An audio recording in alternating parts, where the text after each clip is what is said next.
Capacitor.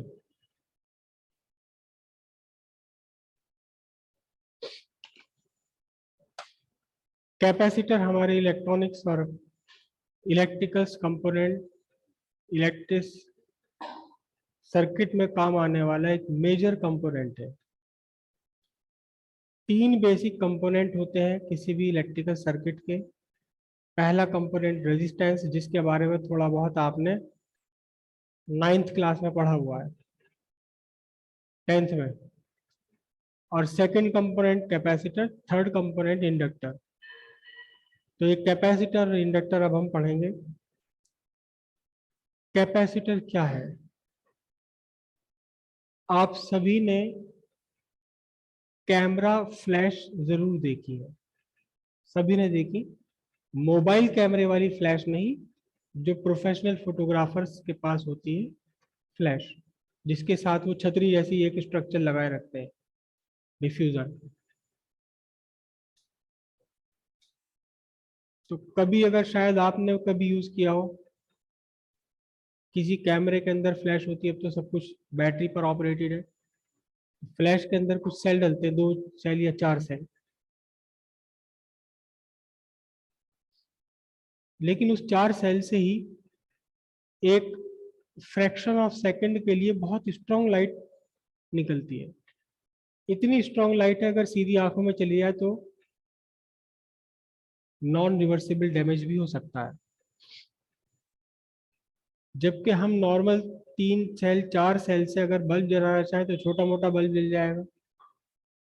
उसकी light तो इतनी स्ट्रांग है जैसे बहुत सारे बल्ब एक साथ जला दिए। तो flash light fraction of second के लिए बहुत स्ट्रांग लाइट एनर्जी जनरेट कर देती है। उतनी लाइट एनर्जी हम नॉर्मल लाइटनिंग डिवाइस से प्रोड्यूस नहीं कर सकते, 3 4 सेल 4 सेल लगाकर। तो वो क्यों, for a fraction of second क्यों वो इतनी स्ट्रांग लाइट क्रिएट करती है? उसका रीजन होता है, जब आप फ्लैश ऑन करते हैं, फ्लैश लाइट ऑन करते हैं, तो उसके अंदर एक सर्किट लगा हुआ है, एक इलेक्ट्रॉनिक सर्किट लगा हुआ है। ये सर्किट क्या काम करता है? जो आपके 4 सेल हैं, 4 सेल के कितने वोल्ट बनेंगे? 6 वोल्ट। 6 वोल्ट को ये 300 वोल्ट में कन्वर्ट कर देता है। और 300 वोल्ट में कन्वर्ट करके फिर इन सेल्स की एनर्जी, जो हाई वोल्टेज पर चली गई, एनर्जी सेल्स की ही है।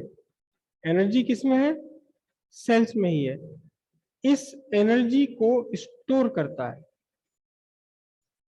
और फिर जब आप फ्लैश ट्रिगर करते हैं, अपना कैमरा ट्रिगर करते हैं, तो एक स्पेशल डिवाइस होती है ट्यूबलाइट जैसी छोटी सी। ये जो जितनी भी स्टोर्ड एनर्जी है, ढेर सारी स्टोर्ड एनर्जी, उसे एक साथ इस ट्यूब के अंदर फ्लो कराता है, बहुत स्ट्रॉन्ग लाइट क्रिएट करने के लिए। तो ये जो एनर्जी स्टोरेज का काम है, ये एनर्जी स्टोरेज का काम है कैपेसिटर। कैपेसिटर, आपके घर में हजारों तरह के कंटेनर हैं। नॉर्मल पानी पीने वाला ग्लास है, जिसमें दूध होता है, वो फ्राई पैन है।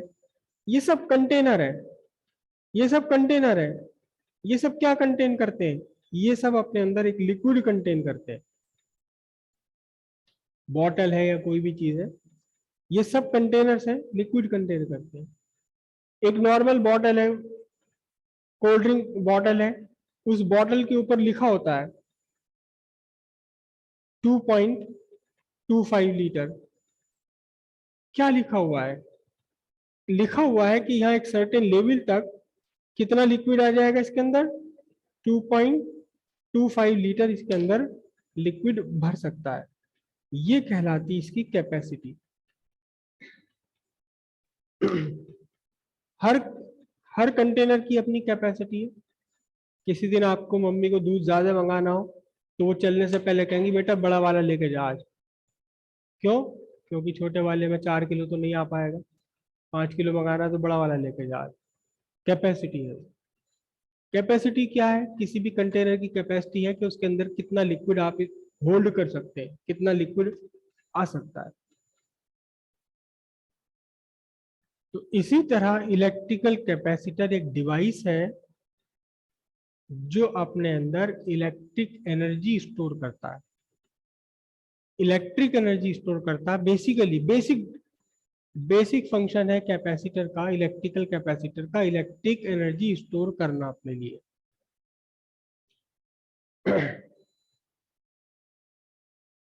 कैसे स्टोर करता है ये इलेक्ट्रिक एनर्जी?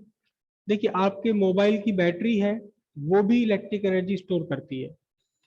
जब आप मोबाइल चार्ज करते हैं चार्जर लगा करके, तो आपके घर में आने वाली इलेक्ट्रिक एनर्जी का स्टोरेज हो जाता है आपके मोबाइल बैटरी के अंदर। लेकिन वहां बैटरी में कुछ केमिकल रिएक्शंस होते हैं, कुछ केमिकल रिएक्शंस होते हैं, कुछ पुराने बॉन्ड टूटते हैं और कुछ नए हाई एनर्जी वाले बॉन्ड बन जाते हैं, डिफरेंट कंपोनेंट जो उसमें केमिकल्स डले हुए उनके बीच में। तो इलेक्ट्रिक एनर्जी स्टोर हो गई आपके दिन भर के लिए। लेकिन किस फॉर्म में इलेक्ट्रिक एनर्जी स्टोर हो रही है? वो केमिकल फॉर्म में, केमिकल एनर्जी की फॉर्म में स्टोर हुई है इलेक्ट्रिक एनर्जी। लेकिन कैपेसिटर में कोई केमिकल रिएक्शन नहीं होते, कोई केमिकल रिएक्शन नहीं होते। यहां इलेक्ट्रिक एनर्जी स्टोर होती है इलेक्ट्रिक फील्ड की फॉर्म में। एक कैपेसिटर है, उसमें कोई इलेक्ट्रिक फील्ड नहीं है, फिर आपने इलेक्ट्रिक फील्ड बनाया, इलेक्ट्रिक फील्ड इंड्यूस किया, आपको कुछ वर्क करना पड़ेगा, आपको कुछ वर्क करना पड़ेगा। कैसे करना पड़ेगा वर्क आपको? सपोज आपके दो ये स्फेरिकल बॉडीज है, दोनों ही इनिशियली न्यूट्रल है, कोई चार्ज नहीं है इसके ऊपर, दोनों ही न्यूट्रल है। आपने क्या काम किया? आपने थोड़े से इलेक्ट्रॉन्स निकाल करके एक बॉडी से दूसरी बॉडी पर पहुंचा दिए। तो जिस बॉडी पर इलेक्ट्रॉन पहुंचे ये निगेटिवली चार्ज हो गई, जहां से बॉडी इलेक्ट्रॉन आपने निकाले वो पॉजिटिव चार्ज हो गई। पहला इलेक्ट्रॉन आपको ट्रांसफर करने के लिए शायद कुछ भी वर्क ना करना पड़े, लेकिन जब अगला इलेक्ट्रॉन यहां से आप निकालेंगे तो पहले इलेक्ट्रॉन की डेफिशिएंसी के कारण यहां पर एक हल्का सा पॉजिटिव चार्ज आ गया होगा। उस पॉजिटिव चार्ज, उस पॉजिटिव अट्रैक्शन के अगेंस्ट आपको इलेक्ट्रॉन निकालना पड़ेगा। यहाँ एक इलेक्ट्रॉन का निगेटिव चार्ज आ गया होगा, उस निगेटिव के रिपल्शन के अगेंस्ट आपको वर्क करना पड़ेगा। तो अगर आप इलेक्ट्रॉन का ट्रांसफर करते हैं एक बॉडी से दूसरे बॉडी पर, you have to do some work. और फिर क्या हुआ कि जब ये चार्ज हो गए तो एक इलेक्ट्रिक फील्ड स्टैब्लिश हो गया। कहां से कहां स्टैब्लिश हो गया? From positive to negative. अगर इस चार्ज फील्ड में, अगर इस इलेक्ट्रिक फील्ड में कोई आप फिर से एक इलेक्ट्रॉन लेकर आए, एक इलेक्ट्रॉन लेकर आए, तो इस इलेक्ट्रॉन पर in the direction opposite to the electric field force लगेगा। And if it is free to move, अगर चलने के लिए फ्री है तो ये चल के पहुंच जाएगा। कहीं और से क्यों ला रहे हो? ये रहे इलेक्ट्रॉन यहां इतने सारे। अगर आप इन दोनों बॉडीज को एक कंडक्टर से कनेक्ट कर दें तो क्या हुआ? नेगेटिव से इलेक्ट्रॉन्स का फ्लो कहां बन जाएगा? पॉजिटिव की तरफ बन जाएगा। मतलब क्या हुआ कि आपने इलेक्ट्रॉन्स के मोशन के लिए एनर्जी पहले ही स्टोर कर दी। किसकी फॉर्म में? इलेक्ट्रिक फील्ड की फॉर्म में। तो अब ये क्या बन गया? अब ये एक कैपेसिटर बन गया। दुनिया का हर ऑब्जेक्ट, हर physical object, every physical object is a capacitor, electric capacitor. मैं, आप, ये दीवारें, ये सब चीज, ये मेरे हाथ में पेन, ये सब इलेक्ट्रिकल कैपेसिटर है। Every object, every physical object can store some amount of electric energy. जब आपने यहाँ इसको ऐसे रब किया तो कुछ इलेक्ट्रॉन्स का ट्रांसफर हुआ। उस इलेक्ट्रॉन के ट्रांसफर के लिए आपको वर्क करना पड़ा। वही वर्क इस पर स्टोर हो गया। कैसे? इसकी इलेक्ट्रिक पोटेंशियल एनर्जी की फॉर्म में स्टोर हो गया। अब वही इलेक्ट्रिक पोटेंशियल एनर्जी, इस इलेक्ट्रिक पोटेंशियल एनर्जी स्टोर करने के कारण अब ये कहलाएगा क्या? कैपेसिटर। अब ये इलेक्ट्रिक कैपेसिटर की तरह बिहेव करने लगा। हर बॉडी, दुनिया की हर बॉडी अपने आप में एक इलेक्ट्रिक कैपेसिटर है, लेकिन अक्सर जो नॉर्मल बॉडीज हैं इनके ऊपर इतनी कम इलेक्ट्रिक एनर्जी स्टोर हो पाती जिसे हम प्रैक्टिकली यूज नहीं कर पाएंगे। मैंने इसे रब किया, पोटेंशियल इंक्रीज हो गया इसका। उस पोटेंशियल को इंक्रीज करने के लिए, इलेक्ट्रॉन को ट्रांसफर करने के लिए मैंने जो वर्क किया वो स्टोर हो गया इसमें इलेक्ट्रिक पोटेंशियल एनर्जी की फॉर्म में। इतनी कम एनर्जी है वो, इतनी कम एनर्जी है कि हम प्रैक्टिकली उसका कहीं यूज नहीं कर सकते। तो क्या करें? एक स्पेशल अरेंजमेंट बनाए, एक ऐसा अरेंजमेंट जो कम से कम जगह में, कम से कम वॉल्यूम में ज्यादा से ज्यादा इलेक्ट्रिक एनर्जी स्टोर कर सके। बस यही क्या अरेंजमेंट क्या कहलाएगा? इलेक्ट्रिकल कैपेसिटर कहलाता है। ध्यान रखिएगा, electrical capacitor electric energy store करता है, इलेक्ट्रिक चार्ज स्टोर नहीं करता। बहुत सारी किताबों में लिखा हुआ है स्टोर चार्ज। चार्ज कभी कोई कैपेसिटर स्टोर नहीं करता। दो जगह चार्ज होता है एक कैपेसिटर पर, एक पॉजिटिव होता है, एक नेगेटिव होता है। जितना पॉजिटिव चार्ज है एग्जैक्टली उतना ही, एक इलेक्ट्रॉन का भी हेर फेर नहीं, एग्जैक्टली उतना ही नेगेटिव चार्ज होगा उसी कैपेसिटर पर कहीं और। तो net charge store on the capacitor 0, लेकिन इलेक्ट्रिक एनर्जी है। तो a device that store electric energy is called electrical capacitor. ठीक है, मेन फंक्शन है इलेक्ट्रिक एनर्जी स्टोर करना, लेकिन इस इलेक्ट्रिक एनर्जी स्टोर करने से पोटेंशियल डेवलप होता है, कुछ और भी होता है। तो कैपेसिटर का कुछ और भी काम हो जाता है। आपके घर पर ये फैन चल रहा है, इसमें भी कैपेसिटर लगा हुआ है। आपका पंखा चलना बंद हो गया, इसमें से बदबू नहीं आई, जलने की स्मेल नहीं आई। आपने मिस्त्री को बुलाया, कहता जी इसका ये कंडेंसर फूक गया, इसका कंडेंसर फूक गया, कंडेंसर बदलना पड़ेगा। वो कैपेसिटर है। यहाँ ऐसा नहीं है कि उस कैपेसिटर को लगा करके अच्छा कैपेसिटर सर ने बताया था, अब तो मैं लाइट भागने के बाद ये पंखा चलेगा मेरा, क्योंकि इसमें तो एनर्जी स्टोर हो रही है पहले ही। कैपेसिटर क्या करता है? Electric energy. तो लाइट जाने के बाद ये पंखा चलना चाहिए फिर तो, जब इसमें कंडेंसर लगा हुआ है, कैपेसिटर लगा हुआ। यहाँ कुछ और काम है उसका। है बेसिक इलेक्ट्रिकल एनर्जी का स्टोरेज ही, लेकिन उस स्टोरेज के कारण कुछ और नया फिनोमिनन हो जाता है, और उस फिनोमिनन से कुछ और मोशन डेवलप होता है। ठीक है, लेकिन किसी भी कैपेसिटर का प्राइमरी फंक्शन है इलेक्ट्रिक एनर्जी स्टोर करना। ठीक है, a device that store electric energy. अब यहां इस कैपेसिटर में दो तीन वर्ड्स बार बार आएंगे। Capacitor, it is an object, it is a physical object. ये पेन है, मैंने किया, अब ये कैपेसिटर की तरह से बिहेव कर रहा है। Capacitor is a physical object.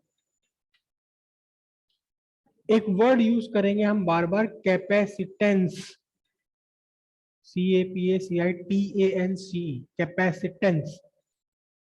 Capacitance क्या हो सकता है? आइडिया लगाओ, क्या हो सकता है कैपेसिटेंस?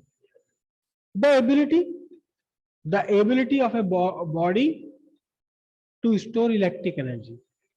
कैपेसिटेंस है ability of body to store electric energy. और कैपेसिटर क्या है? It is a physical object that can store electric energy. कई बुक्स में लिखा है that can store sufficient amount of electric energy. अरे सफिशिएंट हमारे लिए नहीं है, एक चींटी के लिए तो इसके ऊपर जो स्टोर्ड एनर्जी है वो भी सफिशिएंट है, अगर उस वो चींटी यूज कर पाए उस एनर्जी का। तो सफिशिएंट और इनसफिशिएंट से कोई मतलब नहीं है।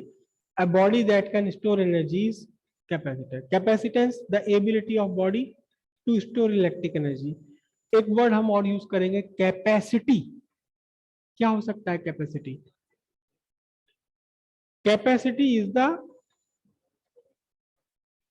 is the numerical value of capacitance. Capacitance एक प्रॉपर्टी हो गई और उसका मेजरमेंट कितना है, कितनी एनर्जी होल्ड कर सकता है, दिस इज द कैपेसिटी. लेकिन यहां पूरे चैप्टर में क्वेश्चंस में ये जो कैपेसिटेंस और कैपेसिटी है ये एक दूसरे की जगह यूज कर लिए जाते हैं. कैपेसिटर तो कैपेसिटर है, लेकिन कहीं कैपेसिटी ना लिख करके उसे कैपेसिटेंस लिख देते हैं, कहीं कैपेसिटेंस को कैपेसिटी लिख देते हैं. ये बस पुरानी परंपरा चली आ रही है. तो आपको पहचानना पड़ेगा कि कैपेसिटेंस जो वर्ड लिखा हुआ है वो प्रॉपर्टी के लिए लिखा हुआ है या मेजरमेंट ऑफ प्रॉपर्टी के लिए लिखा हुआ है. सिंपल सी बात है, यूनिट देख लो. अगर यूनिट लगी हुई है कैपेसिटी की यूनिट तो होगी ना कोई. भाई ये बॉटल है, इस बॉटल के ऊपर लिखा है 2.25 लीटर. तो ये जो लीटर है this is a unit of liquid capacity. ऐसी कैपेसिटेंस एक प्रॉपर्टी, इसकी तो कोई यूनिट ही नहीं, एबिलिटी है ये तो है. लेकिन जब यूनिट लगा है, कैपेसिटेंस वर्ड यूज किया है, न्यूमेरिकल वैल्यू दे रखी, यूनिट भी लगा रखा, तो सिंपली क्या है फिर वो कैपेसिटी है. ठीक है, तो नेक्स्ट हेडिंग लिखते हैं हम capacitance, the property of body to store electric energy. देखिए capacity, the measurement of capacitance, the measurement of capacitance, its SI unit is farad.